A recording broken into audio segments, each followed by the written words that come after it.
ભારતીય રૂપિયો ડોલર સામે નવી નીચી સપાટીએ છે। ભારતીય રૂપિયો 0.4% ઘટી અને 89.87 પહોંચ્યો। રૂપિયો 90 પ્રતિ ડોલર નજીક થતા બજારમાં દબાણ છે અને મજબૂત જીડીપી છતાં ભારતીય રૂપિયો નબળો પડ્યો છે। આરબીઆઈ હસ્તક્ષેપ છતાં 5 દિવસથી કરન્સી સતત નબળા સ્તરે છે।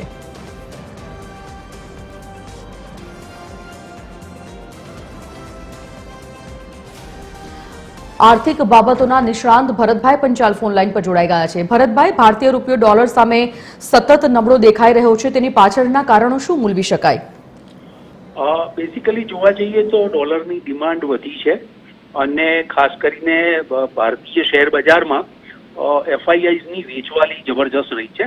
છેલ્લા 5 મહિનામાં એફઆઈઆઈ કોન્સ્ટન્ટ વેચવાલ રહી છે, જેને કારણે ડોલરની ડિમાન્ડ વધી છે અને ફોરેન જે ઇન્વેસ્ટરો છે એ પોતાનું ફંડ પોતાના દેશમાં પાછું લઈ જઈ રહ્યા છે અને લગભગ જોવા જઈએ તો 5 મહિનામાં થઈને 1,49,000 કરોડથી વધુનું એફઆઈઆઈએ નેટ સેલિંગ કર્યું છે અને એની અસર આજે ડોલર સામે રૂપિયામાં જોવાઈ રહી છે।